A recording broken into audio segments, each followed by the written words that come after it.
He thought he was getting fired. 3 words from his CEO changed his life forever. Mark's hand trembled as he raised it to knock on Catherine's office door. The text he received 10 minutes ago still burned in his mind. My office now. 3 words from the CEO that could mean anything from immediate termination to, well, he couldn't imagine a positive scenario. Not after the presentation disaster this morning. He knocked softly, hearing a muffled come in from the other side. When he entered, he found Catherine standing by the window, her silhouette framed by the setting sun, her long platinum hair catching the golden light. She turned, her expression unreadable. Lock the door, Mark. I don't want anyone interrupting us. The weight of single fatherhood had taught Mark to expect the worst while hoping for the best. As he turned the lock with a soft click, he wondered how he would tell his daughter Emma that Daddy might be looking for a new job. At 7 years old, she was already too perceptive, too aware of the precarious balance of their lives since her mother had walked out 3 years ago. Catherine Morgan wasn't just his boss. She was the formidable CEO who had transformed a failing tech company into an industry leader in just 4 years. Known for her brilliant mind and uncompromising standards, she rarely spoke to employees below executive level, which made Mark's current situation all the more terrifying. Do you know why I called you here? She asked, her voice surprisingly soft as she gestured for him to sit in one of the plush chairs facing her desk. Mark swallowed hard. I assume it's about this morning's presentation. I take full responsibility for stop. Catherine interrupted, a hint of a smile playing at her lips. That's not why you're here. What happened next would change everything. Not just for Mark's career, but for his carefully constructed life as a devoted single father who had sworn off relationships after his heart had been shattered. Catherine moved around her desk, perching on its edge just a few feet from where Mark sat. Up close, he noticed the subtle fatigue in her eyes, a vulnerability he'd never associated with the untouchable CEO. I've been watching you, Mark, not just today but for months. She leaned forward slightly. You're the hardest working person in this company. You're the first to arrive, last to leave, and somehow still managed to coach your daughter's soccer team. Mark blinked in surprise. You know about Emma's soccer. I make it my business to know about my valuable employees, she replied, especially ones I'm considering for promotion. The word hung in the air between them. Promotion. Mark's mind raced. The senior project manager position had been vacant for weeks, but he'd never imagined himself as a contender. I don't understand, he admitted. This morning, I completely fumbled the Wilson account presentation. Catherine laughed, the sound warm and unexpected in the formal space of her office. Because Johnson deliberately gave you the wrong data set. He's been sabotaging you for months. Mark felt the floor shift beneath him. Johnson, his immediate supervisor, had been undermining him. The realization made his stomach clench. But why would he? Because he knows what I know, Catherine said, standing now and moving to the small bar in the corner of her office. She poured 2 glasses of water, handing one to Mark. That you're better at his job than he is. As the evening shadows lengthened across Catherine's office, Mark learned about the corporate chess game that had been playing out around him, one where he'd been a pawn about to become a knight. Catherine had been quietly observing his work, impressed by both his professional skills and his dedication to fatherhood. The promotion is yours if you want it, she said finally. But there's something else we need to discuss. Mark tensed, waiting for the catch, the impossible condition that would force him to choose between career advancement and being there for Emma. The position requires travel, not extensive, but some. I know that's complicated for you. Catherine's eyes held his. So, I've authorized a flexible arrangement. You'll have access to the company jet when needed and we'll schedule around Emma's important events. Mark stared at her, speechless. Why would you do that for me? Catherine turned away, her profile sharp against the darkening window. Because 4 years ago I was you, single parent struggling to balance everything, watching opportunities pass me by, because no one would accommodate my situation. She looked back at him. The difference is no one gave me a chance. I had to fight for every inch. The revelation stunned Mark. Catherine Morgan, the Ice Queen CEO, was a single parent. The woman whose personal life was such a carefully guarded secret that the company rumor mill had given up trying to penetrate it years ago. I didn't know, he said simply. Few do, she smiled, a genuine expression that transformed her face. My son is in college now. It gets easier, but it never gets easy. Something shifted between them in that moment. A connection formed not just of professional respect, but of shared experience. 2 people who understood the particular challenges of raising children alone while pursuing careers in a world designed for traditional family structures. As Mark left Catherine's office that evening, promotion accepted and mind reeling with possibilities. He couldn't have imagined how this unexpected alliance would evolve in the coming months, or how Catherine's mentorship would gradually reveal a woman so different from her public persona, brilliant but lonely, powerful but vulnerable in ways that mirrored his own. The promotion changed everything for Mark and Emma. Suddenly, their cramped apartment could be exchanged for a house with a yard. Emma's dream of taking piano lessons became possible. The constant financial anxiety that had been Mark's companion since becoming a single parent began to ease. But the most unexpected change came in the form of Catherine herself. What began as professional mentorship gradually evolved into friendship. She began joining them for occasional dinners, bringing books for Emma, and engaging the precocious child in conversations that treated her with respect rather than condescension. "You're good with her," Mark observed one evening as they watched Emma playing in the park after a company picnic. Catherine's smile held a touch of sadness. "I missed a lot of these moments with Jason. Always thought there would be time later." "There's still time," Mark said gently. "He's 19 now, finding his own path. The window for pushing him on swings has closed." She turned to Mark, her expression serious. "Don't make my mistakes. The work will always be there." Their relationship developed slowly, cautiously. Both carried scars from past betrayals. Both had constructed careful walls around their hearts. Mark had sworn off dating after his ex-wife had declared family life too constraining and walked away from both him and Emma. Catherine had her own closely guarded history of heartbreak. "Why did you really give me that promotion?" Mark asked her months later as they shared a late dinner in her office, reviewing quarterly projections. Catherine set down her fork, considering him with those penetrating eyes. "Because you reminded me of something I'd forgotten." "What's that?" "That vulnerability isn't weakness." She held his gaze, watching you balance everything. Seeing how you never hide being a father, how you're not ashamed to leave meetings for school events. It challenged me. I've spent years pretending my personal life doesn't exist, because I thought that was strength. Mark felt something warm unfurl in his chest. "And now I think perhaps I was wrong." Her smile was tentative, a rare glimpse of uncertainty from a woman who projected nothing but confidence. Their first kiss happened on a rainy Tuesday evening when both had stayed late at the office. It was gentle questioning, both of them surprised by the intensity of feeling that had developed between them. They pulled apart, startled by the implications. "This complicates things," Catherine whispered. "I'm good with complicated," Mark replied, his hands still cradling her face. "I've been doing complicated for years," but complicated didn't begin to describe the challenges they faced. Office relationships were discouraged but not forbidden. However, a CEO dating a senior manager raised eyebrows and sparked rumors. Some suggested Mark's promotion had been based on personal rather than professional considerations despite his proven track record since taking the position. The greatest challenge, however, came from Emma. At first, delighted by Catherine's presence in their lives, she gradually became withdrawn, acting out in ways that bewildered Mark. "She hates me," Catherine said one evening after Emma had been particularly cold. "She's scared," Mark corrected gently. "The last woman who was important to me left us both. She's protecting herself." The breakthrough came unexpectedly.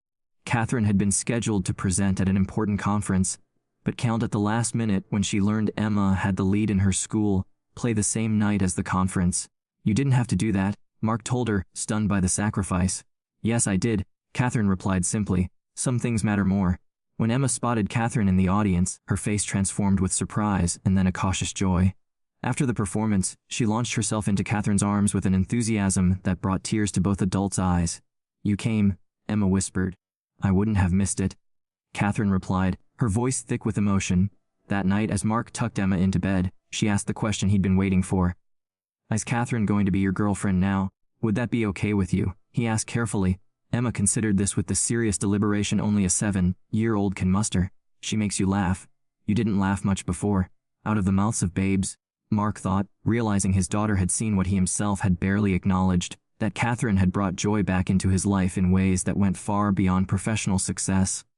Their relationship deepened, strengthened by the challenges they overcame together. Catherine revealed more of herself. Not just the polished, perfect executive, but the woman who sometimes doubted herself, who carried regrets about the time she'd missed with her son, who had dreams beyond the corporate world. Mark shared his own fears of failing Emma, of not being enough as both mother and father, of the vulnerability that came with opening his heart again. In each other, they found not just romantic partners, but true companions who understood the complex balancing act their lives required. When the board of directors questioned the appropriateness of their relationship, Catherine faced them with characteristic directness. "My personal life has never affected my professional judgment," she told them, "but if you feel it has, I'll tender my resignation immediately." The threat was enough. Catherine's leadership had tripled company profits. No one was eager to see her leave. Instead, they established clear guidelines about professional interactions and reporting structures to avoid conflicts of interest. The real test of their relationship came 6 months into their romance when Johnson, the supervisor who had sabotaged Mark, launched a calculated attack. He'd been quietly gathering evidence of favoritism. documenting every instance where Catherine had supported Mark's initiatives or given him special consideration. The dossier landed on the board chairman's desk with an anonymous note suggesting an investigation. Mark found Catherine in her office late that evening, staring at her computer with a stricken expression. "They want to audit all my decisions regarding you for the past year," she said without preamble when he entered.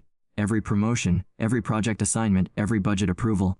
They can't seriously think. They can and they do." Catherine's voice was flat. "Johnson has been thorough. Taken out of context, it looks damning." Mark felt sick. "This is my fault. If I hadn't stopped." Catherine stood, her eyes flashing with sudden fire. "This is exactly what he wants to make us doubt ourselves, doubt each other." She moved around the desk, taking Mark's hands in hers. "I promoted you because you deserved it. I fell in love with you because you're extraordinary.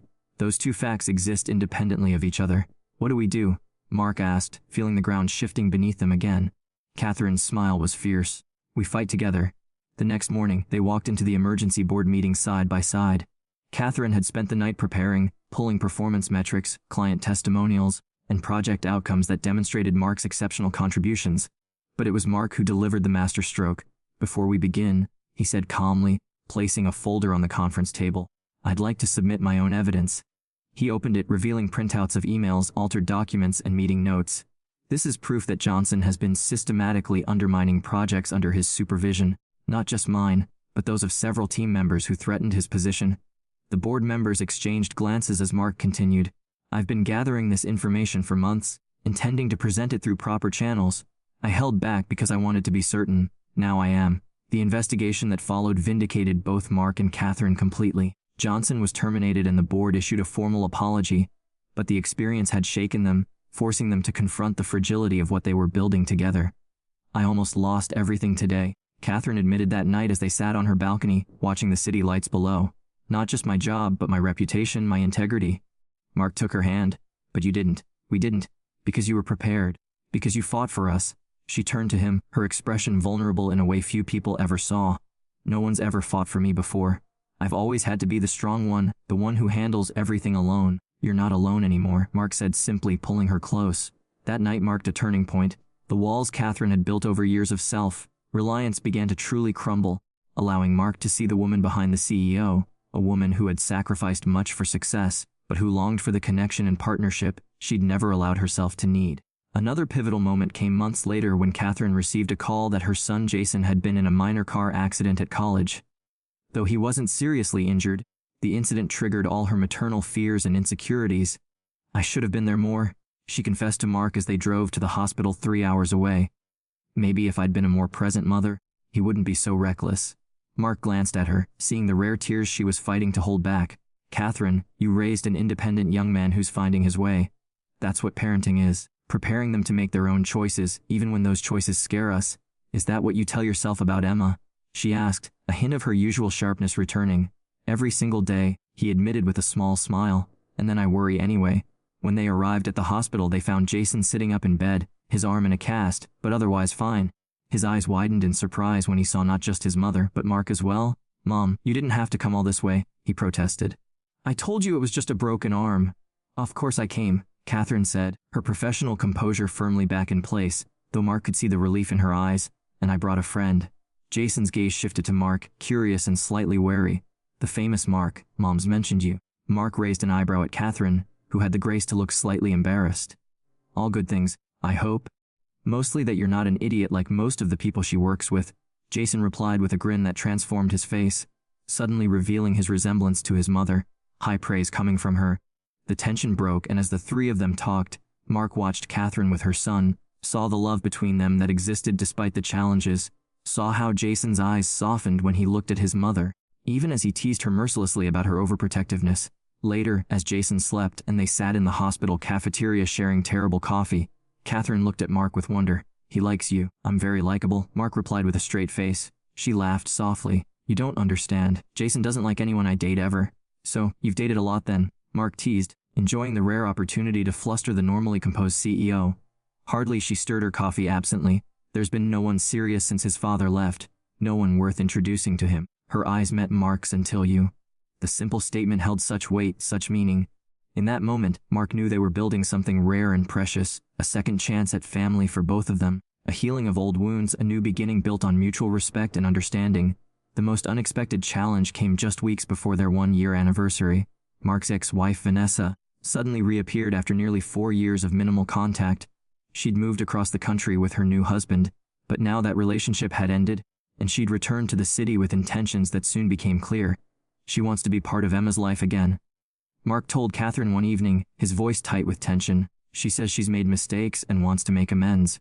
Catherine's face remained carefully neutral. What do you think? I think Emma deserves to have her mother in her life, Mark said slowly. But I'm terrified of what this will do to her. Vanessa has a pattern of walking away when things get difficult. The situation grew more complicated when Vanessa learned about Catherine. Her initial friendly overtures turned cold, and she began suggesting that Emma was being confused by Catherine's presence. She's trying to drive a wedge between us, Catherine observed after a particularly tense exchange during an Emma handoff. She sees me as competition. You're not competition, Mark said firmly. You're family. But the damage was being done. Emma, caught between her returning mother and the woman who had become a steady maternal presence in her life, began showing signs of stress, nightmares, clinginess, regression in school. Mark was torn between his daughter's need for her biological mother and his protective instincts. It was Catherine who found the solution, though it cost her deeply. We need to step back, she told Mark one night after Emma had finally fallen asleep following a particularly difficult day. Just temporarily. Let Emma rebuild her relationship with Vanessa without feeling caught in the middle. Mark stared at her in disbelief. You want us to break up? No, Catherine said firmly. Never that. But maybe I should be less present for a while. Give Emma space to figure out how she feels about her mother without worrying about being loyal to me. That's not fair to you, Mark protested. You've been more of a mother to her than Vanessa ever was. Catherine's smile was sad but determined. This isn't about fair. It's about what Emma needs right now. For 6 weeks, Catherine maintained a careful distance. She still saw Mark, but their time together was private, away from Emma. She sent the little girl books and small gifts, but didn't visit. It was the hardest thing she'd ever done. Harder than building her company, harder than raising Jason alone, because for the first time in her life, Catherine had found a family she wanted desperately to protect, and now she had to step away from it. The turning point came unexpectedly. Mark called Catherine late one evening, his voice tight with emotion. Can you come over? Emma's asking for you. When Catherine arrived, she found Emma sitting on the couch in her pajamas, clutching the stuffed penguin Catherine had given her months ago. Hi, sweetheart, Catherine said carefully, unsure of her welcome. Emma looked up, her small face serious. Mom says, you're trying to take me away from her. Catherine felt her heart constrict, but kept her voice steady. That's not true, Emma. I would never try to take you away from your mom. That's what I told her, Emma said with the simple certainty of childhood. Because you always tell the truth, even when it's hard, that's what Dad says. Catherine glanced at Mark, who stood in the doorway watching them, his eyes suspiciously bright. Your mom loves you very much, Catherine said gently. And so do I. You don't have to choose between us. Emma considered this, her brow furrowed in concentration. Mom says she's not going away again. But she said that before. Sometimes grown-ups make mistakes, Catherine replied carefully, but they can learn from them and do better. Like when I messed up my math test and then studied harder. Catherine smiled. Exactly like that, Emma nodded, apparently satisfied. I told Mom, I want you to come to my birthday party next week. She said she'd think about it. Her small face turned stubborn. But it's my party, so I get to choose. Later, after Emma had gone to bed, Mark told Catherine what had happened. Vanessa had begun making increasingly negative comments about Catherine to Emma, trying to turn the child against her. But Emma, with a clear-eyed perception of children, had seen through the manipulation. She asked Vanessa why, if you were so terrible, you never said anything bad about her, Mark explained. Vanessa didn't have an answer for that. The birthday party became a turning point. Catherine attended, bringing a telescope Emma had been coveting, a gift that acknowledged the child's growing interest in astronomy. Vanessa was cool but civil, and by the end of the day, a fragile truce had been established. Over the following months, a new balance emerged. Vanessa remained part of Emma's life, but gradually accepted Catherine's presence as well. It wasn't perfect. There were still tense moments and occasional flare-ups, but for Emma's sake, they found a way forward. You amaze me, Mark told Catherine one evening as they watched Emma showing Vanessa her science project. The two heads, one dark like Mark's, one fair like her mother's, bent together over the display board. You could have fought her, could have made this so much harder. I learned something from you, Catherine replied, leaning against him. That sometimes strength is knowing when not to fight. A year after that first meeting in Catherine's office, Mark found himself once again knocking on her door, this time with a small velvet box in his pocket and his heart in his throat. Come in, she called, looking up from her computer with a smile that still made his pulse quicken. Lock the door, he said, echoing her words from that fateful day. I don't want anyone interrupting us. Catherine raised an eyebrow but complied, curiosity evident in her expression. What's this about? Mark took a deep breath. A year ago, I walked into this office expecting to be fired. Instead, you changed my life. He moved closer, taking her hands in his. You showed me that being vulnerable isn't weakness. You taught Emma that people can be trusted to stay. You reminded me that I could love again. He dropped to one knee, watching her eyes widen in realization. Catherine Morgan, will you marry me? Will you be my partner in all things, not just at work, but in life? For a moment, the formidable CEO was speechless, tears gathering in her eyes. Then she pulled him to his feet, kissing him with a passion that answered his question before she even spoke the word. Yes, their wedding was small but joyful. Emma served as flower girl, beaming with pride in her new role as daughter and stepdaughter. Jason stood as his mother's best man, his initial awareness of Mark having evolved into genuine respect and friendship. Even Vanessa attended, her presence a testament to the complex, imperfect, but loving family they were all creating together. As Catherine and Mark exchanged vows, they made promises not just to each other, but to their children. Promises to be present, to be honest, to create a home where vulnerability was strength, and where love wasn't diminished by being shared, but multiplied. Their journey wasn't perfect. They faced challenges from blending their families, from balancing demanding careers with personal lives, from learning to navigate the complex dynamics of step-parenting. But in each other, they found the strength to face whatever came their way, and it all began with those simple words: lock the door. I don't want anyone interrupting us. If you enjoyed this story of unexpected connection and second chances, please like this video and subscribe to our channel for more heartwarming content that reminds us all that love can find us in the most unexpected places. We'd love to know where you're watching from. Drop your country in the comments below.